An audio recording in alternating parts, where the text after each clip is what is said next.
Welcome to the Way of Mastery. I'm Earl Purdy, and we're doing Chill Out with the Way of Mastery. I want you to relax. I want you to enjoy yourself and let yourself hear some of the deepest stuff you've ever heard. Be ready to hear some really incredible, deep truths. The Way of Mastery. I'm Earl Purdy. Welcome to Facebook Live. Welcome to Facebook Live. We are glad to have you here to hear from the Way of Mastery how you should look with innocence. Look with innocence on what you value. It's important to look with innocence on what you value. Looking with innocence on what you value, that's what we're going to talk about on the Way of Mastery in Facebook Live. On Facebook Live, we're going to be looking at how to look with innocence on what you value. Look with innocence on what you value. Look with innocence on what you value. Don't hesitate to look with innocence on what you value.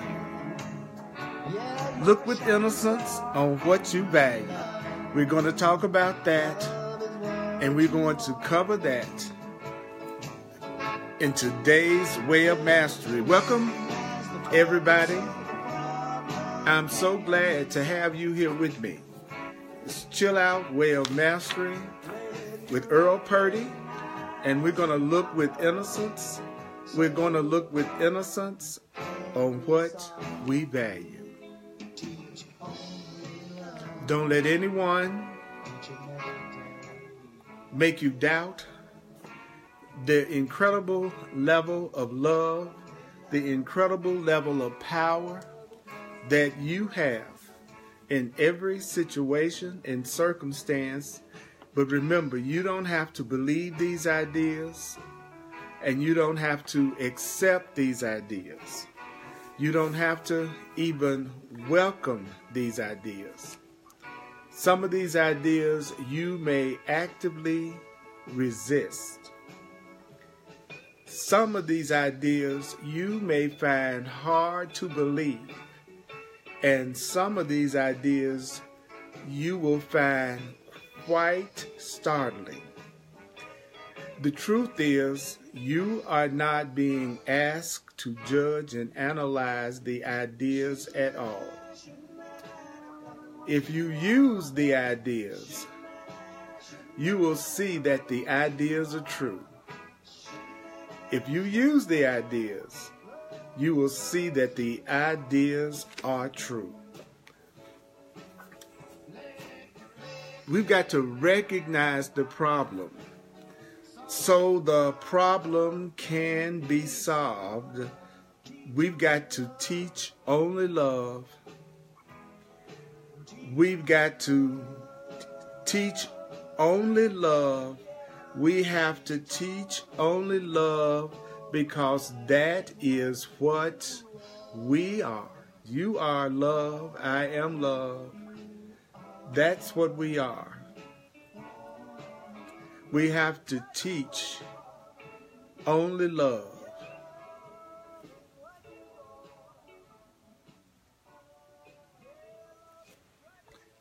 It says love is what we are. We've got to teach only love because love is what we are. So welcome to the Way of Mastery. Tonight we're going to be on Look with Innocence on what you value.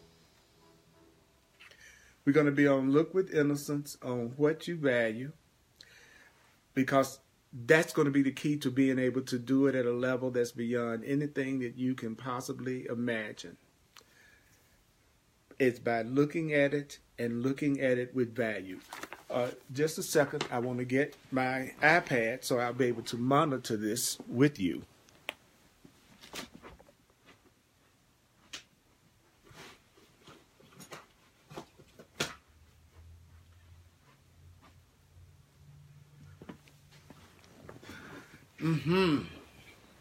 I hope everybody's doing great, and I hope they're ready to get into this with me, because this is going to be a really, really good session and section that we're using tonight. And that's what I hope you're doing. I hope you're doing like me. I hope you're just relaxing and letting yourself get ready to hear some wonderful, powerful truths. So let's get started. Look with innocence on what you value. Lesson 9, In the Way of the Heart, on page 109. All events are neutral. Lesson 9, All events are neutral, page 109, In the Way of Mastery. It's part 1, The Way of the Heart. Lesson 9, All events are neutral, on page 109, and the section that I'm going to be covering on 109 is Look with innocence on what you value. Look with innocence on what you value. Look with innocence on what you value. So, but the premise, I want to give you a little background. Let me get this up so I can be able to monitor what you're saying and be able to see your comments. And also, on that, and if I'm watching you on my iPad, then I know exactly what you are seeing. And so if there's any kind of challenge or any kind of problem, I would also know about it at the same time that you will. So let's see here what we got. Now, this whole section is really talking about, it's based on the idea that everything is neutral. The Way of Mastery is saying that everything is neutral, that everything is neutral.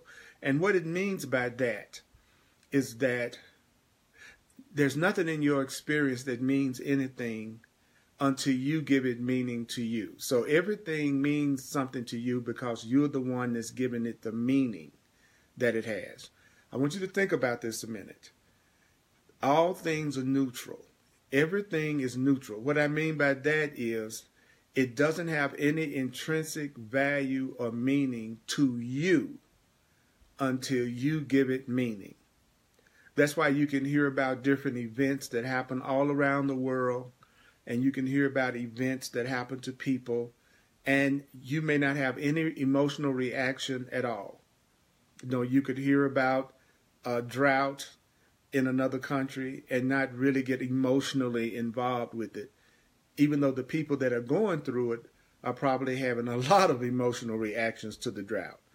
Why don't you have an emotional reaction to the drought? Well, that's because you are going to give the drought all the meaning that it has for you. And so if it's not something happening to you, you might not give that any meaning.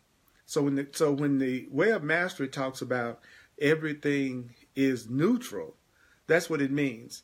It means that everything doesn't have a meaning for you until you give a meaning to it.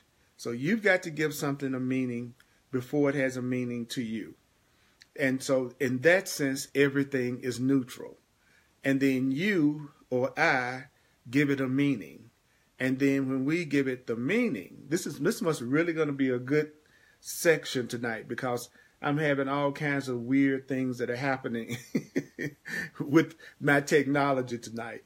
Like the comments that you are sharing, those comments are going horizontally across the screen of my iPhone that I'm using for you to watch the live broadcast, which is something that absolutely has never ever done before.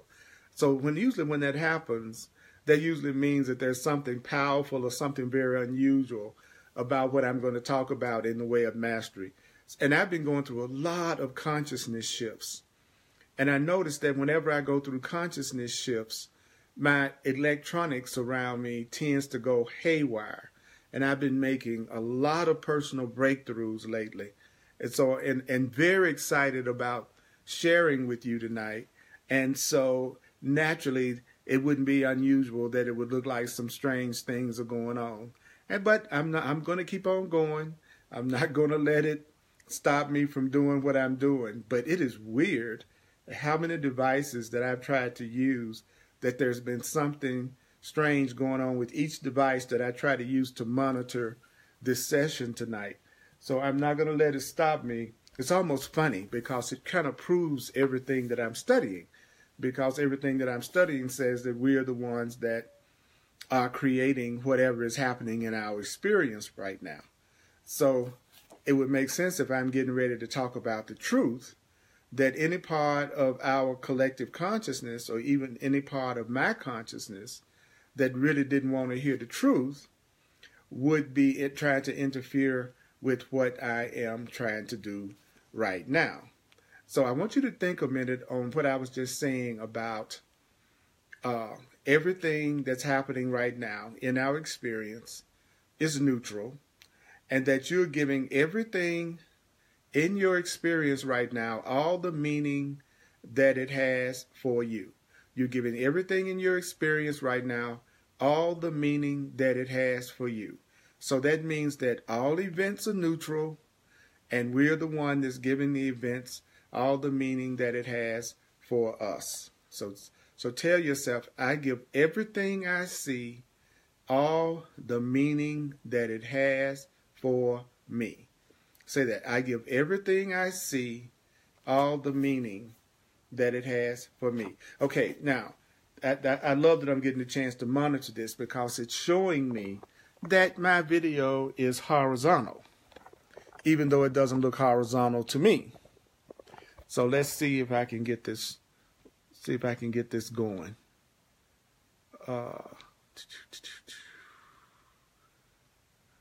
Okay. Let's see.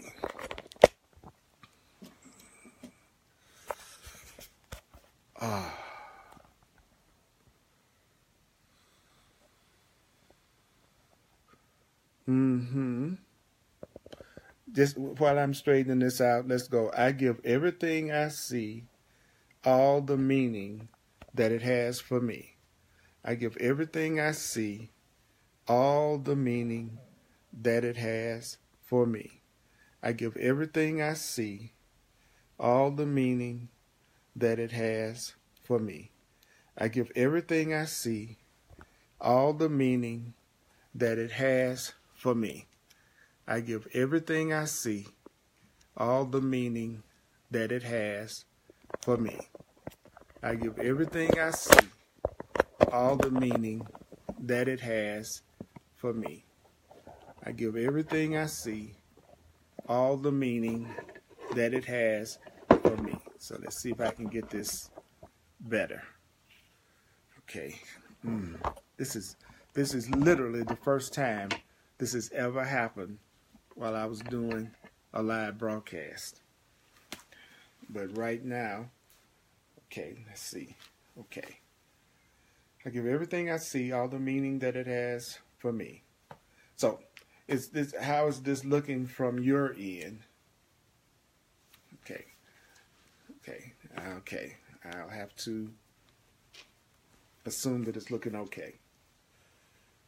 That's right, Alita. It's the ego, and the ego is trying to sabotage this message, because literally I've never had this happen before, and I'm not going to give my peace away because of it.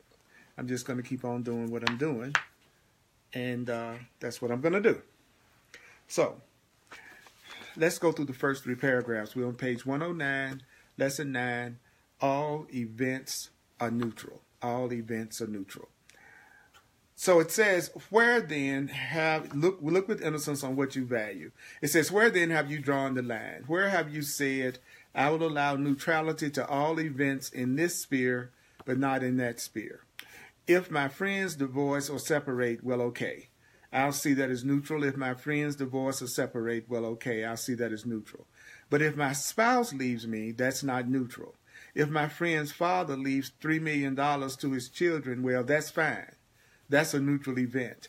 But if my father leaves his $3 million to charity and leaves me out of the picture, that is not a neutral event. If the streams in a country on the other side of the world from where I am become polluted because the consciousness of a community allowed a factory to be built without safeguards, well, it's on the other side of the world, a neutral event. But if they build it in my backyard, it is no longer neutral. So it's always wise to look lovingly to see where you've drawn the line, to see what you will look upon as neutral and what you cling to as being filled with meaning and value that is unquestionable. For there you will find what requires forgiveness within you. We have shared with you that mastery is a state of fearlessness. Mastery is a state of fearlessness. Mastery is a state of fearlessness. When you place a value upon something and then become adamant that the value exists in the event or the object outside of you, you have secured your place in fear. You have secured your place in fear. And fearlessness is as far from you as the east is from the west. So what do those three paragraphs basically say? Well, those three paragraphs basically said that we pick and choose what we're going to feel neutral about. I've always joked about sometimes when I tell people about something that I've gone through, they immediately start telling me, oh, it's an illusion, it's not real, or that's not something you should get upset about, or you should make it real. I notice that people are able to practice the truth on the stuff that I'm giving meaning to that has meaning for me. They can look at it as if it doesn't mean anything and it's just an illusion. But when they are going through something, and when something isn't going the way they want it to, they're totally upset, they're totally angry, or they're totally sad. So they're good at seeing the stuff that's happening to me as being neutral. But they're not usually so good at seeing the things that they value and that's special to them as being neutral. So that's what, in a sense, that's what I hear Yeshua was saying right here. What are the areas that you are able to see from a perspective that you can be pretty cooled out and peaceful about it? And what are the areas that you have given meaning to that you see as very special? Like, for instance, you know, if somebody else's child falls down and skins their knee, you don't get as excited or upset about it maybe as if it was your child that fell down and skinned their knee. Why? Because your child is special to you. So you don't see your child skinning your child's knee as neutral, maybe. But if it's somebody else's child, you don't get as emotionally caught up in it. So this is telling us that maybe we need to check out where is it in our life that we are giving things meaning that causes pain and suffering for us. Where are the areas in your life that you're not actually seeing as neutral? Where are the areas in your life that you're not actually seeing as neutral? So this is a very important section talking about look with innocence on what you value. Look with innocence on what you value. We're on page 109 in The Way of Mastery, Lesson 9, All Events Are Neutral. Those of you who are watching online, would you do me a favor so that I don't continually say where I'm located? If someone comes online and they want to know where I'm teaching from, please write in the comments what that is so I can just continue to teach and they can locate where we are. I would surely appreciate that. Okay? Okay. Oh, this is going to be a good one. Yes. Okay, here we go. Then it goes on to say, look well then to see where you have placed value and insisted that that value be unshakable. So what's the area that you see as valuable and that you're just not going to change that value?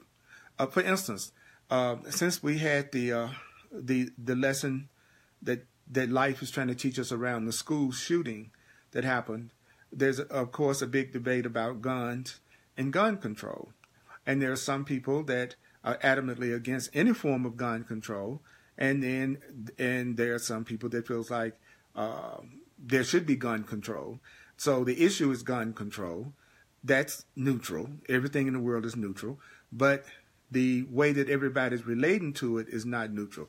Just like he says here, look well then to see where you have placed a value and insisted that that value be unshakable.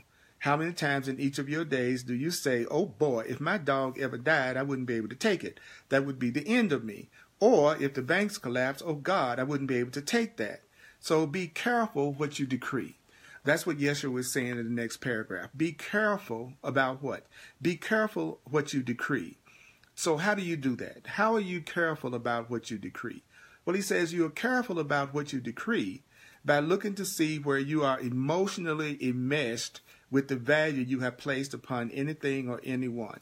So one of the ways to get in touch with what it is you decree and what it is you are not neutral about is whatever you get emotional about. So the thing that you get emotional about is the thing that you're definitely not seeing as neutral. It's definitely something that you put a lot of value on. And people could say, well, what's wrong with putting value on something? Well, the only thing to keep in mind when you're putting value on something is this value that you're putting on it producing peace for you, or is this value that you're putting on something producing fear and conflict for you? Any relationship whatsoever, whether it be the relationship with your spouse, the relationship with your body, the relationship with your cat or dog, whatever, the relationship with your bank account, the relationship with your government, what you have to do is right now you want to look at all of your relationships. You have to look at all of your relationships. Look at all your relationships. So what you get emotional about, those are the things that you value the most. The things that you value the most are the things that you get most emotional about. So for you have made whatever it is you are experiencing, Yeshua is saying you have made it what it is. For you have made them what they are. You have made what? You have made all of your relationships what they are. You've made all of your relationships what they are. So where can freedom be experienced, say, within a consciousness that has learned how to transcend the contraction of fear? So how do you experience freedom? The way that you experience freedom is to have developed a consciousness that is no longer afraid.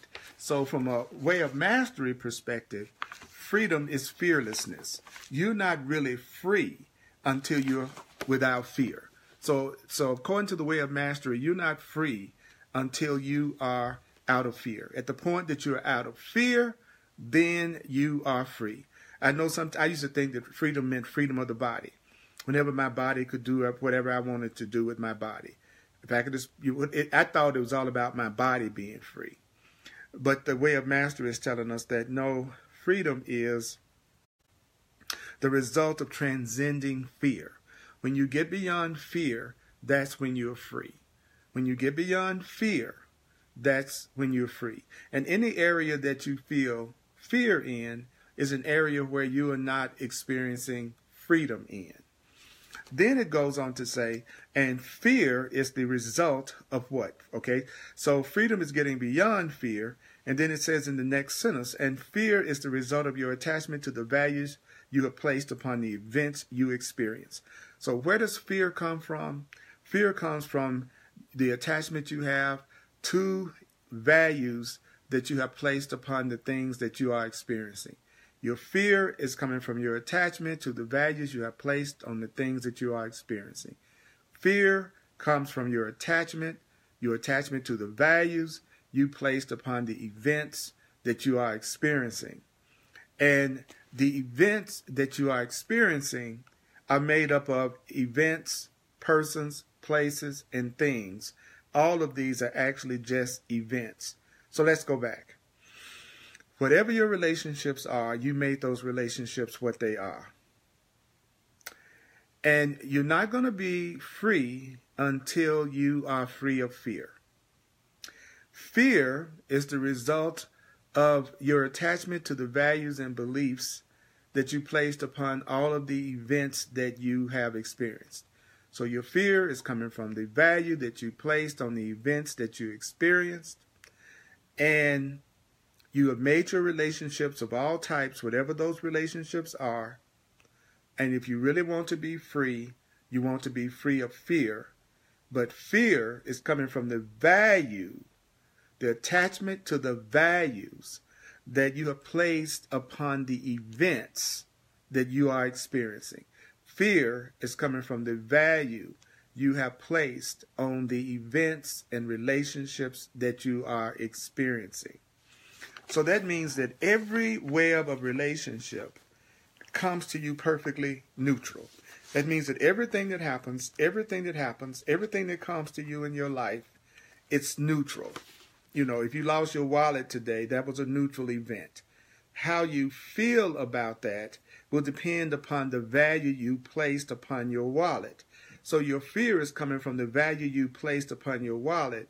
The fear is not coming from, an upset is not coming from the fact that you have lost your wallet. That's just an event. You losing your wallet is not going to upset me the way that it would upset you, even though the same event happened. There was a lost wallet. But my reaction to you losing your wallet is probably not going to be the same reaction that you have from losing your wallet. So losing your wallet would be a neutral event. I have not attached a value to your wallet that I would use to upset me. You have attached a value to your wallet that would allow that loss to upset you. So that's what it means when it says that you are the one that's making the fear that you're going through, and the fear that you're going through is coming from the values that you're giving to whatever you are experiencing, and you're the one that's placing that value. You're the one that's creating that value. Okay, I see that. Then the next paragraph on page 109 says, every web of relationship comes to you perfectly neutral. You decree it by naming it and defining it, which means when one comes to you in anger and you react, I want you to recognize that you first decided that they are angry, and you have brought forth with it all of the associations you have ever decided to value concerning what anger means. Yet in that moment, you hold the power to witness this field of energy circulating through the body and mind and the speech of another, which you call anger. You can see it as a dance of energy. You could actually see the anger as a mystery arising from some unseen source and web of relationships. You could look upon anger, that energy, with curiosity and with wonder if you defined it differently. So the way of mastery is saying that whenever you see anger in anybody, it brings up whatever you've ever been angry about. And at that very moment, though, you could just see that energy that was circulating around that body that you would normally call anger. You could see that energy as a dance of energy. You could see anger as a dance of energy. You could see depression as a dance of energy. You could see jealousy as a dance of energy. You could see insecurity and upset as just an energy dance. So anger is an energy dance. Anger is an energy dance that's really a mystery that's coming from some unseen force, some unseen web of relationships. In other words, you could look at anger and upset. You could look at anything that is occurring before you. You could see it as something that you look at with curiosity, something that you look at with wonder, if you defined it differently. So if I define anger differently, then I could look at it with wonder and curiosity. So anger could be something that I look at with wonder and curiosity, as opposed to looking at anger as something that I would use to take my peace away. So why would I get upset if somebody else was angry? Well, I'm getting upset because the other person is angry, because actually it's reminding me of all the things that I get upset that make me angry. So I'm really bringing my past associations to that moment. I could see that person's anger as a dance of energy, something that I look at with curiosity, something I look at with wonder. Don't you just love the way of mastery constantly gives us new ways of looking at things that could turn everything around if we were willing to use it? That's why I'm not that worried about how much of any particular section that I cover when we do the way of mastery. I'd much rather we get 1 or 2 points thoroughly that we can take into our everyday experience and give us peace, then I would like to try to cover a ton of material that just becomes something else that we read, something else that we heard, and then we just go about our business. So the next paragraph says on page 110, it says, "This is true for all things that arise.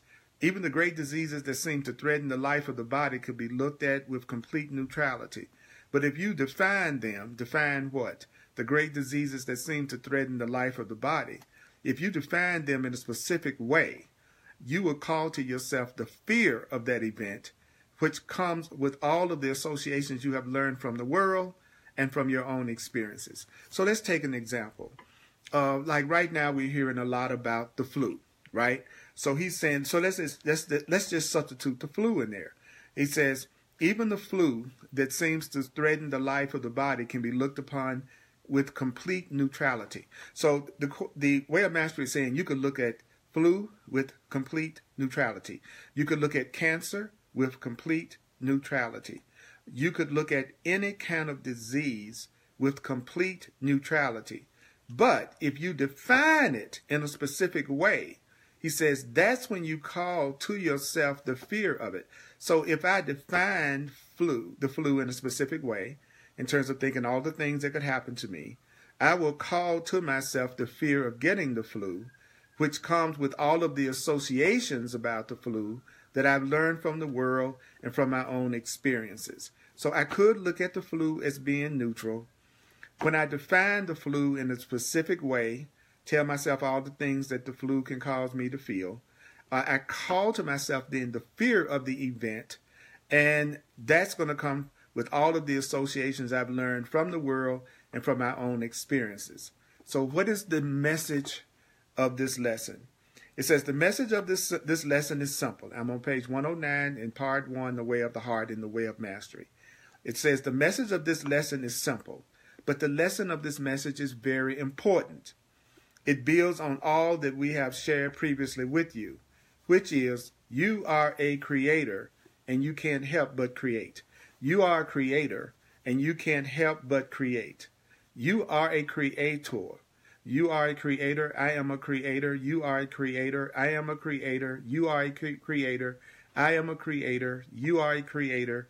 And it says you can't help but create. And it says I can't help but create.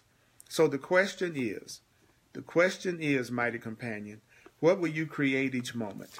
So let me ask you that right now. What will you create each moment? Those of you who are watching and are able to make a comment here on Facebook Live, write down, make a comment. What is it that you would create?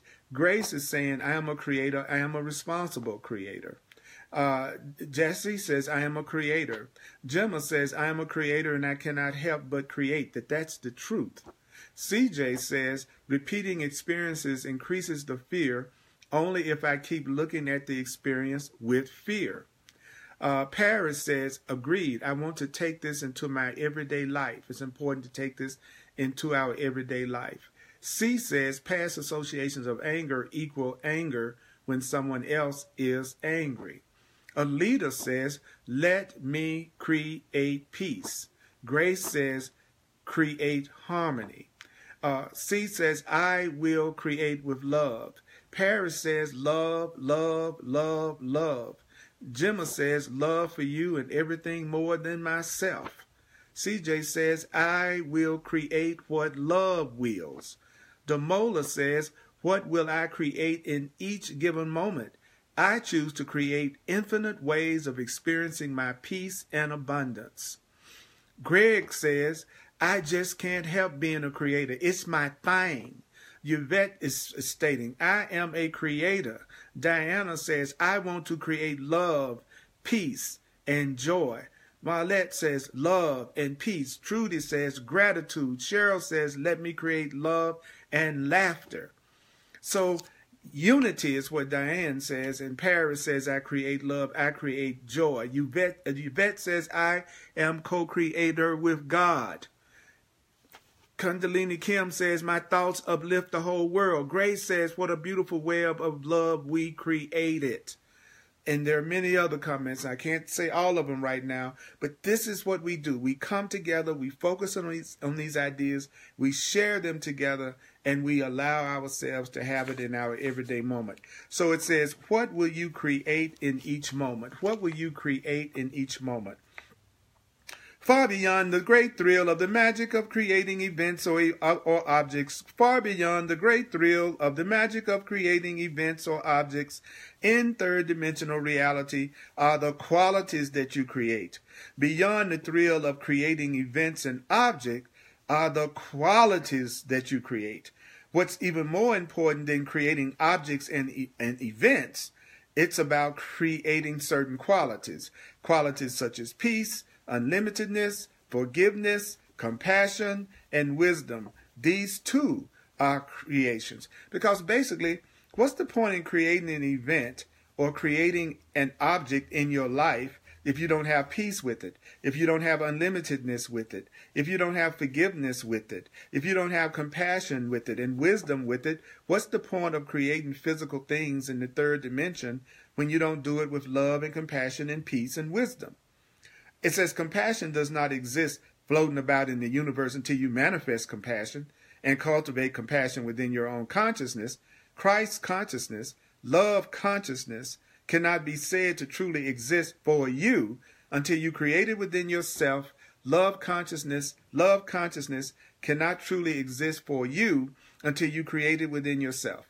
Love consciousness cannot exist for you until you create it within yourself. The consciousness of love cannot exist for me until I create it within myself. The consciousness of love cannot exist in you until you create it within yourself. It says your union with God, your what with God? Your union with God does not even exist for you. See, your union and connection with God doesn't even exist for you until you decide to open to the lived experience of your union with God. So until a person decides to open up to the lived experience of their union with God, then their union in God doesn't even exist for them. So it's basically telling me that until I decide to open to actually having the lived experience of my connection with God, then having a connection of God will not seem like it's real for me. Having a connection with God will not seem like it's real for me until I open myself up to the lived experience or the possibility of the lived experience of it. Much as a food you have never tasted might as well not exist for you until you journey to that country, purchase that food, and place that food in your body or in your day and age, go to the grocery store and find the Gourmet International section. What did that mean? That until you let yourself, I can read about eating an orange forever, but that won't mean anything to me until I actually eat an orange. Until I let myself have the lived experience of God, until you allow yourself to have the lived experience of God, then for all intents and purposes, it would look like God doesn't even exist for you. It would look like God doesn't exist for you until you allow yourself to have the lived experience of God. Nothing can be said to exist for you. Nothing can be said to exist for you until you have tasted the lived experience of it. So when you hear talk about enlightenment, when you hear talk about union with God, when you hear talk about unconditional love, stop nodding your head, thinking you know what these things are, and turn your attention inward. I'll say it again. Like right now, we're hearing all this talk about enlightenment. And so some of you may be tempted to start nodding your head, thinking that you know exactly what union with God and unconditional love is. But the way of mastery is telling us, stop nodding your head, acting like you know what these things mean. And what you should do is turn your attention within. Do you abide in a lived experience of unconditional love? Are you having the lived experience of unconditional love? I didn't say, are you having the experience of love? I said, are you having the lived experience of unconditional love? Are you having the lived experience of a direct union with God? Because let me tell you, if you're truly having an experience of direct union with God, if you're truly having an experience of unconditional love, then you will be fearless. You will be absolutely fearless. So don't say you're having an experience of unconditional love and you're having a direct experience of your union with God if you have any level of fear. You are having that experience, but let me put it another way. You may be having that experience, but you can't really claim that you're really aware of it if you have fear. So yes, you do have a direct experience of God. Yes, we are being unconditionally loved, but if you haven't created that within yourself, then you won't actually be aware of it yourself, even though it might be all around you. So the way of mastery says, if you were really turn within, you would really know whether or not you're having a lived experience of what? A lived experience of unconditional love and a lived experience of union with God. But don't nod your head saying that you're having that experience.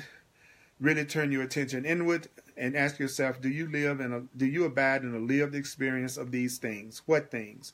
Direct union with God and unconditional love. And immediately, the way of mastery says, you will know the answer. And if your answer is no, I hear talk about enlightenment and I get a little glimpses, but I don't really know what it is because I'm not feeling it completely in my lived experience. Right away, you will know that there must be something that you have valued other than enlightenment that you are insisting remains in place in your consciousness. What is it? Search it out, find it, and decide whether you still want it.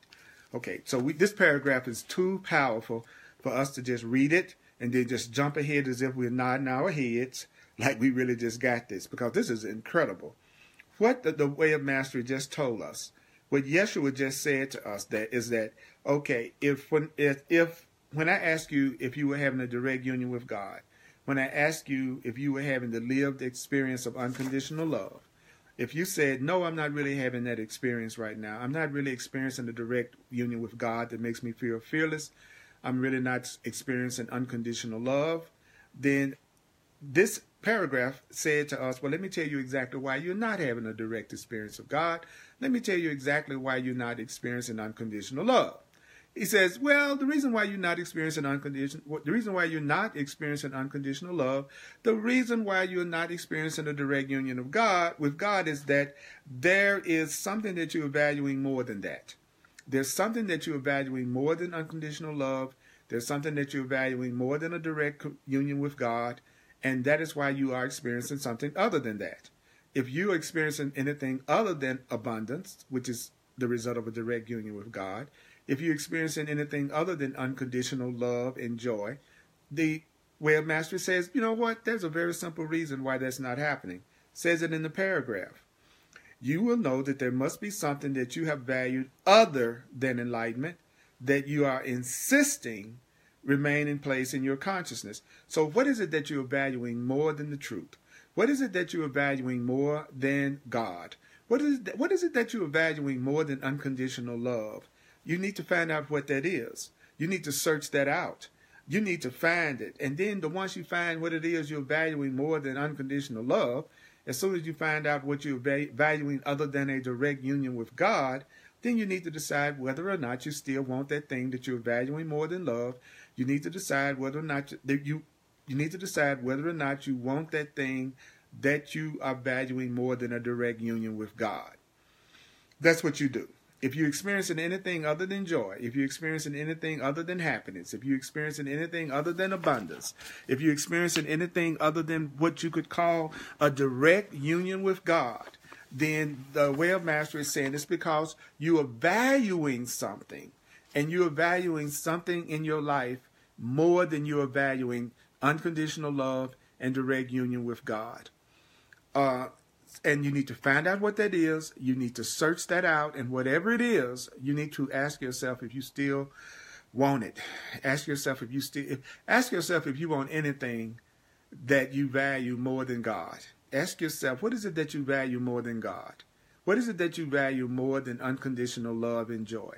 Because if you're not experiencing unconditional love and joy in God, it's because there's something that you are valuing more than the truth, something that you're valuing more than love, something that you're valuing more than unconditional love is what the way of mastery is saying.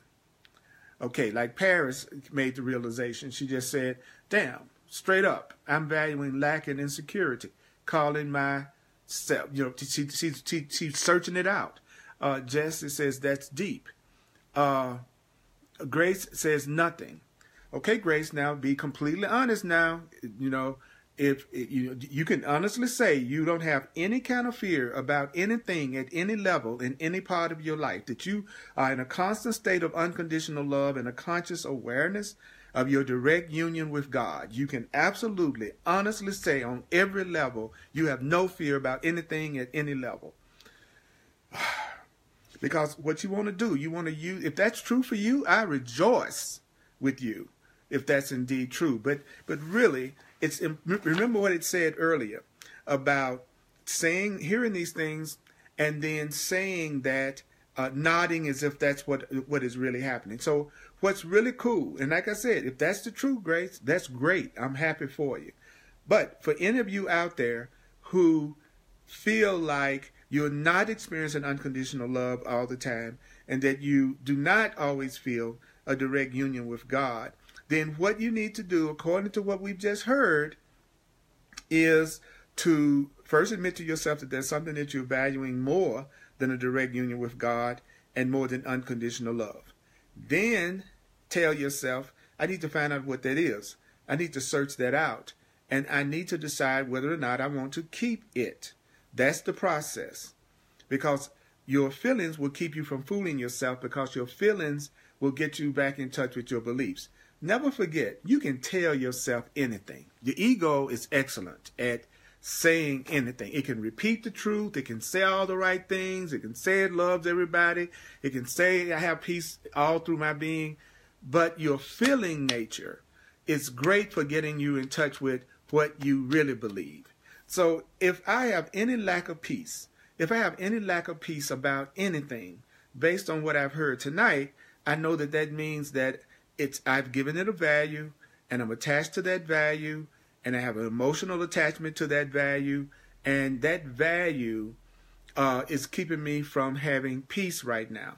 So my idol is always anything I value more than God. It's anything I value more than peace. It's anything I value more than unconditional love.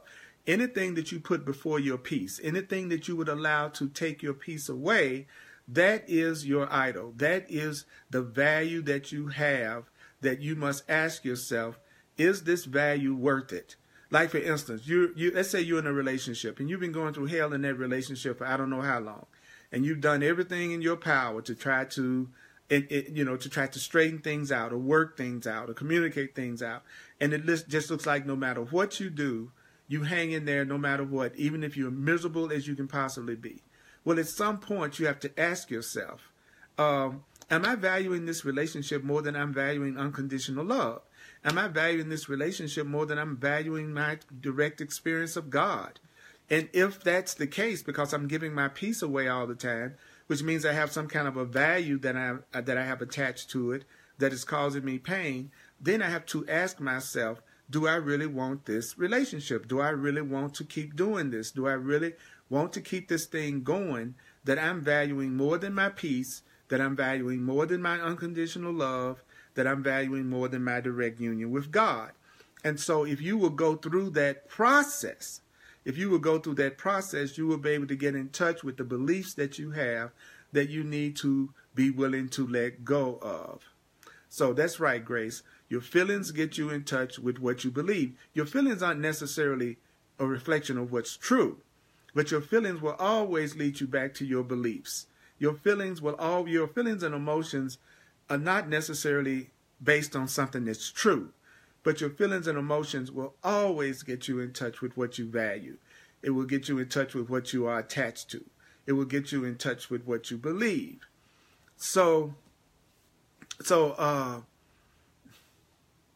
If when fear leaves you, that's great. Like I'm saying, if you are feeling nothing but peace in your soul right now, whoever you are that's watching, I am rejoicing with you. I'm not saying you should say you feel something that you don't feel, but I'm also saying that when we come together live in the Way of Mastery here on Facebook Live, and you can always watch me on the Earl Purdy page on Facebook, and you don't have to be a Facebook member to watch my live broadcast. All you have to do is go to facebook.com/Earl Purdy Live. Facebook.com/Earl Purdy Live. I'm doing this at 7 p.m. Mountain Time every Tuesday. I'm doing the Way of Mastery. So I want you to use this opportunity when we're together to heal anything that needs to be healed. Try not to use this time to be in denial. Try to use this time to go, okay, I got an opportunity on these Way of Mastery gatherings with Earl and the rest of my mighty companions to let my stuff come up, to be honest about what's going on in my ego and in my fear, and own that and bring it up and get rid of it and heal. That's the beauty of us having these videos. And then they're always reposted immediately after I finish. So you can watch them and you can listen to them over and over again. Because the more you hear it, the more you'll clear it. So we're going to go to, okay, so I'm going to throw it open here for a second. Are there any questions about anything that I've said so far? I may not be able to get to all questions for sure, but if there's any question that comes up right now. Marlette is saying, if you already feel like you're losing your peace and guilt comes because you lost your peace, how do you deal with that? If you already, let me see if I can get that straight. If you already feel like you are losing your peace and guilt comes because you lost your peace, how do you deal with that? Well, the way that I would deal with it, if I was feeling guilt, I would just tell myself, okay, first of all, this is the thing I'm valuing more than I'm valuing my connection with God and unconditional love. And then I could ask myself, do I still really want this guilt? Do I still really want to be in this state of lack of peace? And then I would tell myself, the only reason why I'm in this lack of peace is because of the meaning and the value that I'm attached to this situation or circumstance that I think I'm feeling guilt about. But the truth is, I was just told any event that's happening is a neutral event, that there's no event that in and of itself you have to feel guilty about. Let me give you an example. If a soldier ends up appearing to kill 3 of the enemy to save his friends in his particular troop or battalion, then he could come back over here and he would get medals for doing it. So he actually appeared to have taken lives, but we know nobody dies in reality, but I'm just using this as an example. Then he could kill somebody and he would be seen as a hero, and he could kill somebody else and he would be seen as anything but a hero. So what happened, again, was a neutral event, and it just depends on how you see it, how you're going to emotionally react to it. So whatever you're feeling guilty about, whatever you're feeling a lack of peace about, just remind yourself that you're the one that's giving it all the meaning that it has for you. So give this meaning to it. According to the Way of Mastery, it says that the universe and us, we call every experience to ourselves because it's an experience that we need to have in order to heal and in order to wake up. So you could see whatever you're going through right now as being for your own best interest when it comes to your spiritual awakening and enlightenment. And if it's something you're feeling guilty or fearful about, just tell yourself, I'm not going to do that anymore. That's it. The only afterward message is, I'm not going to do that anymore. The thing that I'm making myself feel guilty about, I'm just not going to do that anymore. That's all you can do, because you can't change what's already happened, whatever it is you've done that you think you're feeling guilty about. But what you can do is realize you're giving it all the meaning that it has for you, and then you can decide that the only afterward message is don't do that again.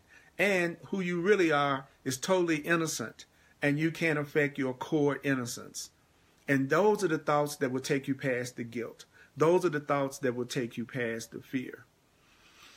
And Grace says, A Course in Miracles taught me that nothing real can be threatened. When you understand this, you drop fear. Yes, when you understand that, you truly drop fear.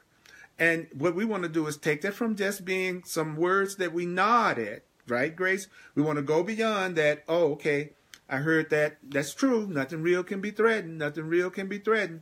But are your emotions telling you that at this particular time you are experiencing nothing but peace about everything? So that's how your feelings can help you out. It's at the point that you realize nothing real can be threatened. That's absolutely true. You would drop fear. But once you really realize that, there would be no need for you to study, read, meditate, look at these videos, or any of these things. So what we're doing here is for those primarily who do not recognize that nothing real can be threatened. And there's certainly areas of my life that I don't realize that nothing real can be threatened. Why? Because there are still areas of my life that come up from time to time that I give myself some form of conflict or fear about. And so I don't feel guilty about it because I've already been taught that I'm innocent. So it's not a matter of that it's changed my core being, but it is affecting my peace of mind. So I need to change the way that I look at it. I need to look at it a different way. So it's just important to realize that it's not. It doesn't mean you're a failure because you admit that you have an ego. It doesn't mean that you're not getting this because you still get angry or you still get depressed or you still get upset. That doesn't mean that you're not getting it. In many cases, it means that you are getting it because now you're bringing up all the stuff that needs to be released and cleared out. So don't take the things coming up that need to be released in you as meaning that you are failing in your spiritual growth, in your spiritual quest. Actually, it's just the opposite. If you're really beginning to hear this, every buried fear, anger, attack thought, jealousy, insecurity, you're going to become aware of it so that it can be released. So do not mistake things coming up to be released as meaning that you are failing. And don't compare yourself to someone else that looks like they have peace that's more than the peace that you have. All their peace means is that it could be a witness to the peace that you yourself could experience. So you want to rejoice with them because they're actually demonstrating that you could also experience that truth too. But right now, if it looks like your life is going to hell on the handbasket in some way, but you know you are a spiritual student, you know you're working on letting go of your blocks, then accept that whatever is coming up right now is something that needs to come up right now in order for you to ultimately get to that stage where you are only experiencing God and unconditional love. Okay? That's the truth. That's the truth. So I'm hoping that we are creating a safe enough space that, again, you can let your ego come up. You can let all of those fearful thoughts, feelings, and emotions come up. You don't have to repress them and pretend that they're not there. Being spiritual is not sweeping things under the rug and then pretending that all is sweetness and light and you love everybody when you know that you have some grievances and some things you need to let go of, because that stuff will bite you in the butt. You'll be one of those people who you think you're this really nice person that there's always something bad happening to. People who see themselves as really nice people that there's always some kind of drama happening to, those are the people that have some values other than unconditional love and union with God in their subconscious mind that they're not willing to look at. And so all of their anger, guilt, and grievances is being projected out into their physical world, and it comes back to them as events and people who seem to irritate them or events that seem to cause them pain. I'm this nice person, always going through something. That means that you have some unforgivenesses and some grievances in your mind, something other than the unconditional love for yourself and your direct union with God happening, and those things need to be owned as being within your own consciousness so that those things can be looked at another way and then healed. So my classes are not about positive thinking. Positive thinking is not what this is about. Being authentic, being honest, allowing yourself to have stuff to come up and heal, that's what my classes are about. So I love it when people come online and say, I felt like shooting 2 or 3 people today, or I felt mad as hell today, or I lost my temper, or I gave somebody the finger, or I hate this particular group of people. Say that stuff. Tell the truth about your ego. Tell the truth about your feelings. Tell the truth about what it is that you may be valuing more than the truth and more than unconditional love in God. Because when you can do that, and you can do that in innocence, and you can do that with someone like me who's not going to judge you for that, that is how you get rid of it. That is how you let it move through you. You're not letting it move through you by pretending you don't feel these things and saying that you are happy and that you're loving everybody when that's not what you're feeling right now. Because if you do that, your reality, your physical experience will show you that you're lying to yourself. Your physical experience will be a three-dimensional mirror of what's going on in every part of your consciousness. And that also includes the loving stuff. Like if you're full of really loving feelings and emotions and beliefs, but let's say you feel insecure today and you feel upset today, but in your heart you have very loving feelings and beliefs, those loving feelings and beliefs are going to be reflected back to you in terms of people and events and circumstances that happen in the world that seem like they're very wonderful and very loving, even if at some level you don't think you even deserve that. Let me cut the heat down a little bit.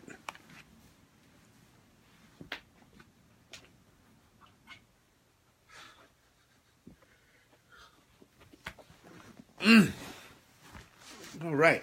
And let me tell you something. Everything I'm teaching you is what I need to learn. You know, just because I've been doing this for 40 years, you know what that means? It just means I'm much more willing to be honest about my ego. It means I'm much more willing to use the tools that are being presented to me tonight without debating about it or arguing about it or analyzing the crap out of it, that I'll go ahead and do exactly what he said, which is, if I'm not feeling enlightened right now, if I'm not feeling the love right now, that's because he says, because I'm not feeling it completely in my lived experience, right away I will know that there must be something that I have valued other than enlightenment, that I'm insisting remains in place in my consciousness. What is it? Search it out, find it, and decide whether or not you still want it. So what happens with me now is I just go ahead and do what the heck I'm being told. And what's so cool is I know my understanding isn't a powerful contribution to the truth. That things can happen for me even if I don't understand everything about how it works. I just need to do what I'm told. That's what I've come to learn. You want to know what I've learned 40 years later? You just need to do what you're told. Like if you're saying you're going to trust the way of mastery, Yeshua, God, Christ, the universe, your spiritual truth, then stop debating about it. Stop analyzing the hell out of it and start just doing what you're told. Because when you do, all the forces of the universe will come to your rescue. Everything within you, all the love around you, the universe is on your side. But we slow everything down by our egotistical idea that we think we need to understand everything before it can work. So, I'm on your side. So I don't care. You don't have to be positive around me. You don't have to always talk in sweetness and light around me, because I know that that's part of your healing process, is to be able to say exactly what you feel, exactly how you feel it, without anybody trying to correct you or fix you or tell you another way to look at it unless you ask them for it. So it's only your ego that thinks it's kind and right and good to point out other people's errors and correct them. It's only the ego that would tell you to pounce on everything that somebody else says and feel like it's your duty to tell them that there's another way to look at it. That is not your spiritual self that's doing that. That's your ego that's doing that. So that's what the Course in Miracles and the Way of Mastery taught me, was that's just the ego that's constantly trying to point out everybody else's errors and mistakes and correct them. That basically, if you want to correct something, you want to give it to God. You want to give it to your higher self. You want to give it to the Holy Spirit, because if you want God to solve your problems, you have to let God solve everybody else's problems. So it's not, I want God to solve my problem, but then I'm going to tell everybody else what to do and I need to fix them. No, that's your ego. If I want God to handle my issues, I'm going to also have to give your issues to God also and ask God, what would you have me do? Where would you have me go? What do you want me to say? Who do you want me to say it to? Stop and ask. Because sometimes you just need to be quiet and not try to tell somebody the other way to look at it. So it's okay to have that desire to be helpful, but it's important to ask your guidance what to do. It's important to ask your guidance what to say. So let's go to the next paragraph here on 111. It says, page 111 at the top, it says, we would perceive there are many in your world that like to walk around as if they are in a state of peace with smiles upon their faces. I'll say it again. We would perceive that there are many in your world that like to walk around as if they are in a state of peace with smiles upon their faces. There are a lot of people that walk around acting like they're peaceful with smiles on their faces, is basically what it's saying. Perhaps those people who walk around as if they were in a state of peace with smiles upon their faces, they may even carry the Holy Bible or the Way of Mastery or the Course in Miracles in their hand or some other such text. These people wear some religious icon upon their body so as to create the appearance of one who is at peace. But inwardly, it says these people are not at peace. When they turn on their television and they watch how the logger has felled yet another tree, inwardly they respond by calling the logger ignorant or stupid or limited. So let's give another example that might stir up some egos out there. Okay, let's say this another way. We would perceive there are many people in your world that would like to walk around as if they were in a state of peace with smiles upon their faces. Perhaps they carried the Way of Mastery in their hand or some other truth text. These people wear some religious icon or crystals upon their bodies so as to create the appearance of one who is at peace. But inwardly, these people are not at peace, because when they turn on their television and they watch something about something that's going wrong in the environment, or global warming, or someone who is not for global warming and still want to use coal and oil, inwardly these same people respond by calling that person ignorant, stupid, or limited. So even though I think I'm this spiritual person, I still get upset about what I think other people are doing to the planet. I'm calling them ignorant and stupid and unconscious. In that moment, that person has spoken to the universe the truth that they are choosing to live. I am not one who wants to know what peace is. I am not one interested in forgiveness. I am not one interested in wisdom. I am interested in judgment and the high that I feel in my body through the act of judging another as being less than myself.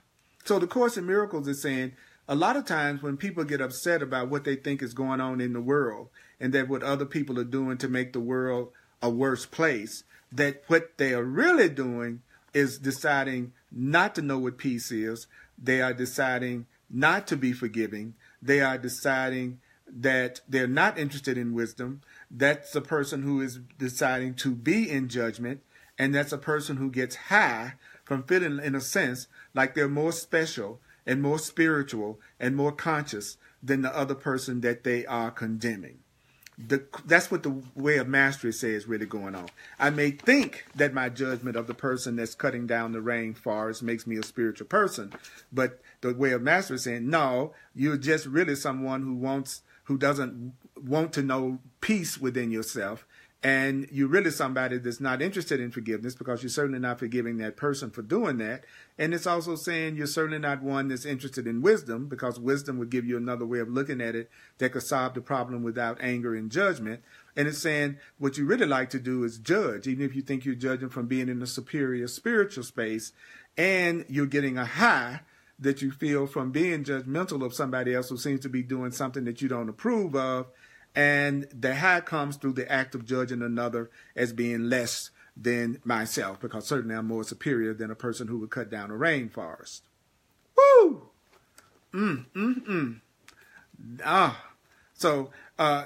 So Jerry, you're not really that messed up. It's just that this book is getting us out of denial.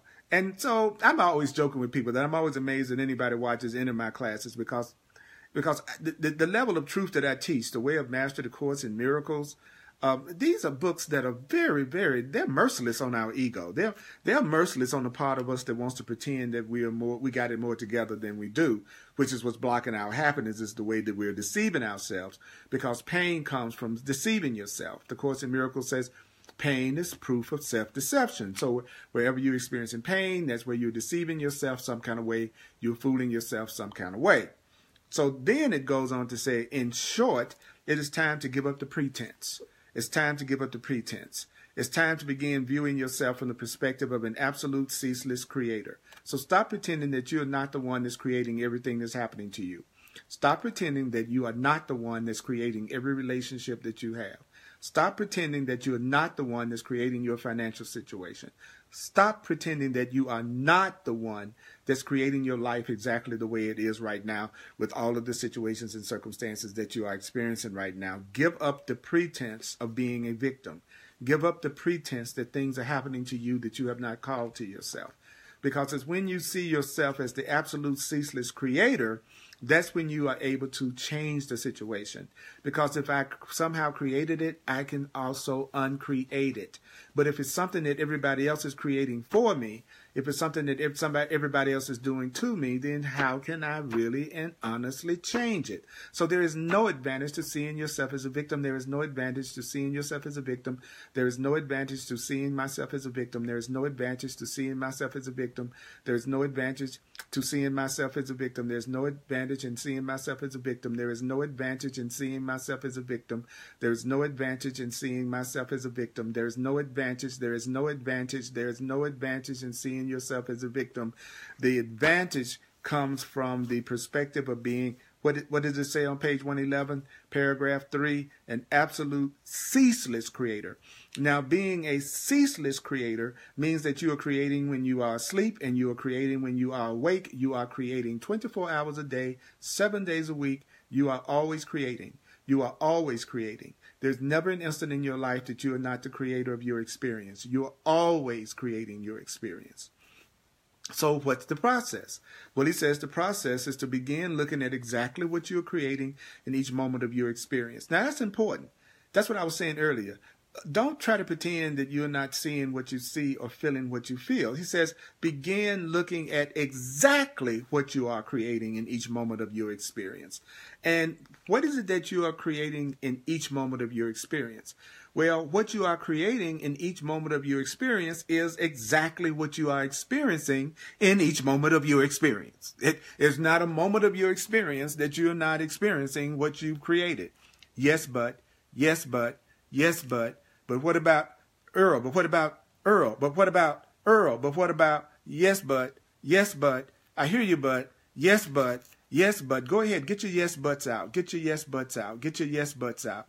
And when you get through saying yes, but, the truth is you are an absolute ceaseless creator. You are not a victim of the world that you see. That is going to be the truth no matter whether a person likes it or not. It's going to be the truth whether or not a person agrees with it or not. The sooner that you accept that that's true, the sooner you'll see the drama and the pain begin to leave your life.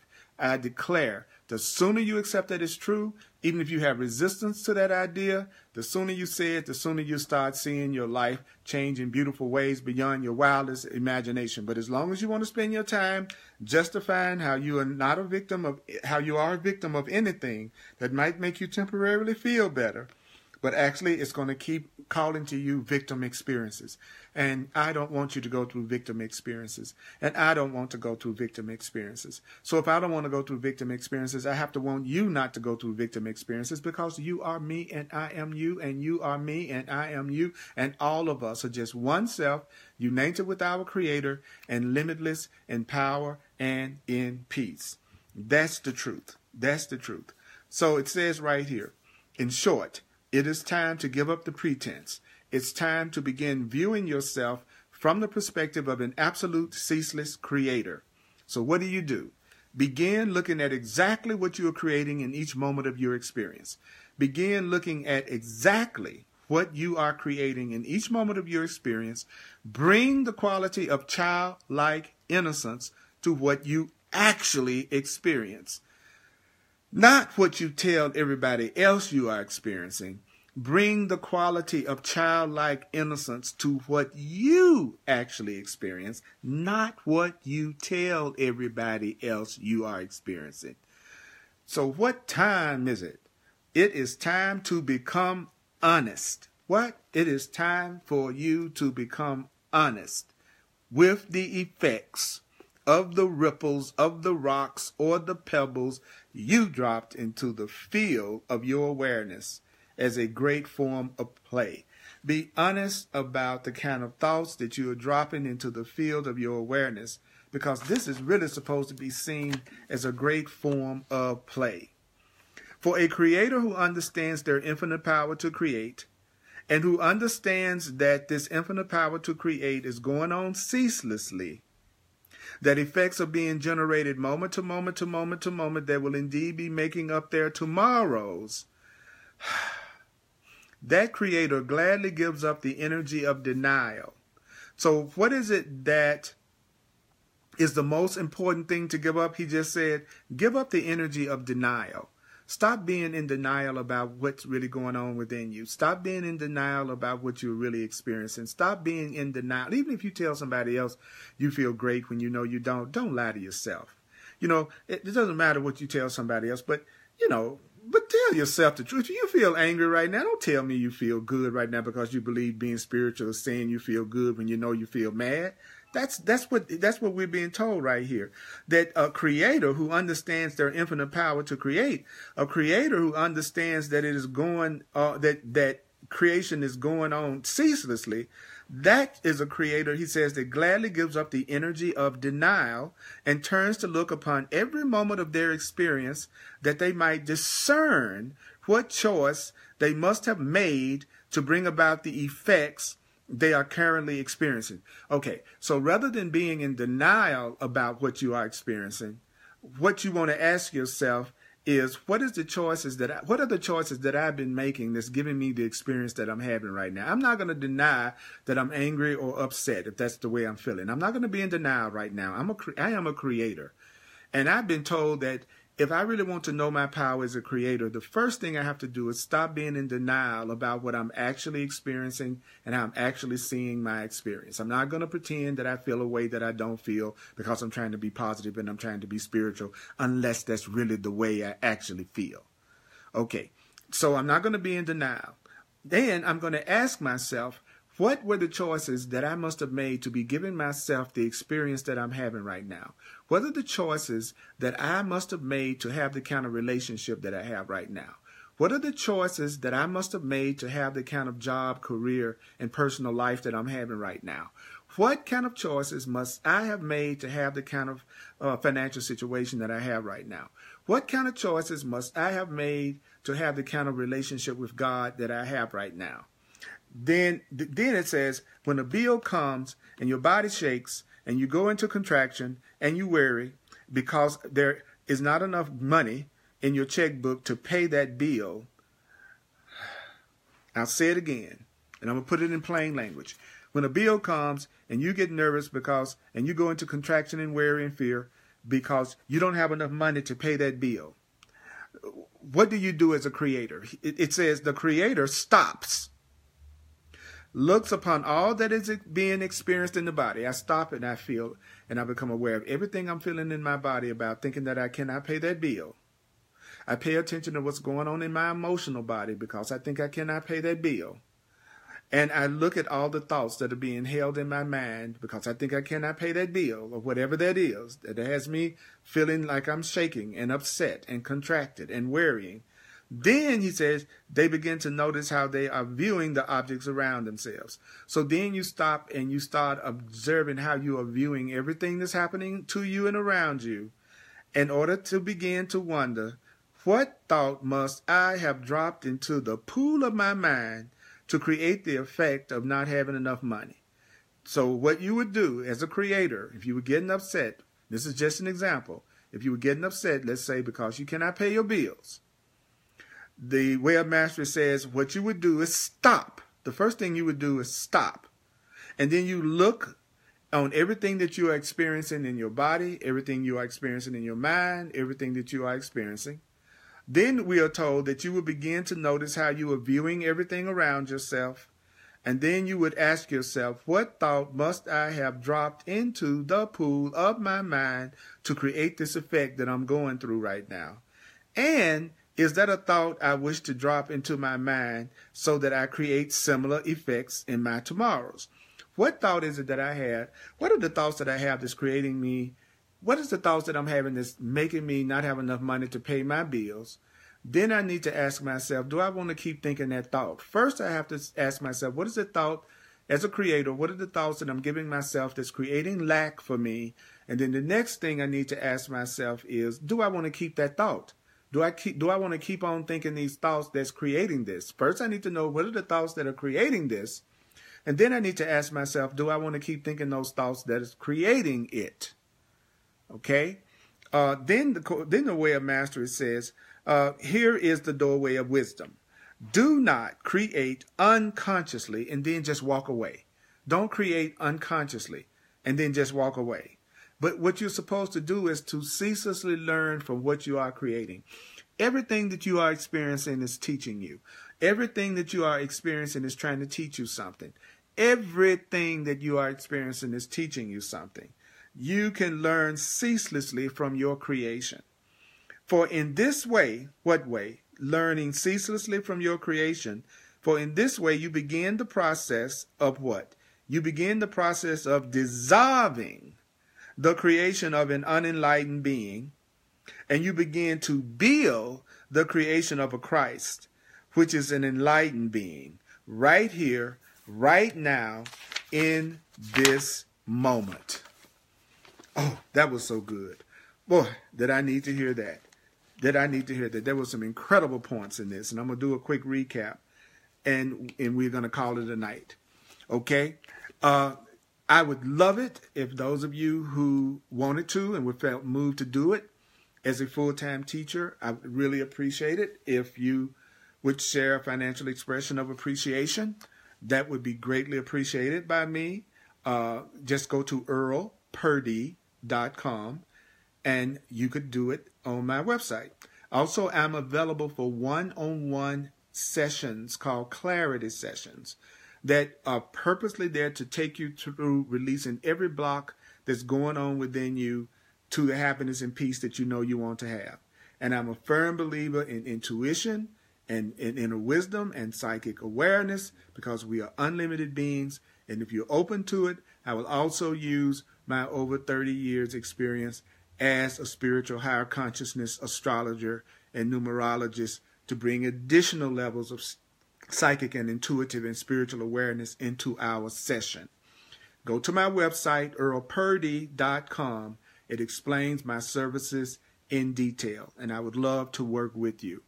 I do the Way of Mastery every Tuesday, 7 p.m. Mountain Time. I do Hardcore Course in Miracles, 7 p.m. Mountain Time every Thursday. And I do a Course in Miracles class on Sundays at 1 p.m. Mountain Time. And you can watch these classes whether you are a Facebook member or not. But you go to www.facebook.com/Earl Purdy Live. Or just go to the Earl Purdy page on Facebook. So we can build what we're doing together. And we can continue to support each other. And we can move to this next level of consciousness. Okay, so basically what did we hear tonight? Well, it started out by telling us that all things are neutral. And that it's the attachment and the values that you're giving to everything that's determining how you are experiencing and how you are experiencing things. We were told that you cannot be free until you are free of fear. And it told us that fear is coming from the attachment that we have to the values that we have and the values that we apply to every experience that we have. Then it went on to tell us that whenever somebody is angry or you're in the front of someone that's angry, he said you should see that as a dance of energy and that you can look at it with curiosity and wonder and you can define it differently. We were also told that even when it comes to diseases, you could see diseases as something that's neutral and not define them in a certain way. Because if you define a disease in a certain way, then you're going to become afraid that you're going to call that disease to yourself. And therefore you will increase your fear and therefore decrease your freedom. You are a creator. You can't help but create. That we were told that that's one of the most important things that we needed to remember, that whether or not you believe it, you are a creator and not a victim. So the question that we were told to ask ourselves is, what will you create in each moment? Mighty companion, what will you create in each moment? It says that's what, and then if we were told not only, it's not about just creating objects and events. I mean, you could create a trip to Hawaii, but if you have a quality of mind that's full of hate and fear and upset, you will be in Hawaii and make yourself miserable every minute that you're there. So Yeshua also told us to focus in on the quality that we want to bring into whatever we create. Another thing that we were told is that we're supposed to be experiencing, having a direct experience of union with God and unconditional love. And then it told us that if you are experiencing anything other than unconditional love, and the direct experience of God. It's because you are valuing something other than the truth, that you're valuing something other than unconditional love, that you're valuing something other than the direct union with God. That might be fear, that might be upset, that might be lack. Whatever it is that you are experiencing other than love and peace, then the way of mastery just said, well, that's because you are valuing that more than you are valuing the truth, God, and unconditional love. So you need to find out what that is. He says you need to search it out, find out what it is, and then ask yourself if you still want to keep thinking those thoughts or valuing that thing. Also, we were told tonight, stop pretending that you are more conscious and more loving than you actually are. Stop nodding your head in agreement with truth principles that you know you have not allowed yourself to integrate yet, but just go deeper into integrating them. Go deeper within. Then Yeshua said to us that you need to then tell yourself, no, I hear talk about enlightenment, and I get little glimpses, but I don't really know what it is because I'm not feeling it completely in my lived experience. Well, if you're not feeling it right now, that's what he's saying, that you know that you're valuing something more than enlightenment, and that is the reason why you're not experiencing enlightenment and you're still innocent. And of course, in the way of mastery did said, don't walk around pretending that you're so spiritual when you're still judging other people, even if it's the people that you think are ruining the environment or cutting down the rainforest or polluting the oceans. Yes, those things need to be changed. Those things need to be looked at correctly. Those things need to be altered, I think, in a way that would be more comfortable and wonderful for all of us. But we're also told that it's also a way to just make yourself feel special, and that you're better than anybody else when it's coming from the ego. And you know it's coming from the ego if you're doing a lot of judgment and you're getting angry and upset, rather than staying centered and then asking what to do about that situation and then following inner guidance. Also, he said that we needed to let go of pretending. And it said, pretending what? Pretending that you are not an absolute creator. Stop pretending that you are a victim of the world that you see and that things are happening to you that you did not call to yourself. Then we were told how to handle little things like bills in the world. I love how this material works on every level. It says when a bill comes and you're worried and you get upset about that bill, then what you should do is stop and feel all the feelings that you're having around it. And also ask yourself, what is it that I'm thinking that's creating this situation? What is it that I'm thinking that's creating these bills that I can't pay? What are the thoughts that I'm having that's creating relationships that are unfulfilling for me? What are the thoughts that I'm having that's creating a job or the way that I spend my day every day doing something I really don't love to do? Then it says the ones that you ask yourself that question, then you are now experiencing the doorway to wisdom. That now you're ready to start creating at a conscious level. So this is what we heard in our section of the Way of Mastery this evening, which was Look with Innocence on What You Value. That's the name of the section in the Way of Mastery. You can buy the Way of Mastery on Amazon, and it's published through shantecristos.com. Lesson 9, all events are neutral. This section, Look with Innocence on What You Value. And that's right, we will not value what is valueless. Mighty companions, I love all the comments and how you were interacting with me this evening. The ego tried to mess with the broadcast at the very beginning. I'm glad that you stuck in there and hung in there with me until I could at least get to the point that I wasn't horizontal on your screen instead of vertical. I love you. You are a blessing in my life, and I'm so glad I have my mighty companions with me on this journey. Mighty companions, may the course be with you. I love you. I love you all.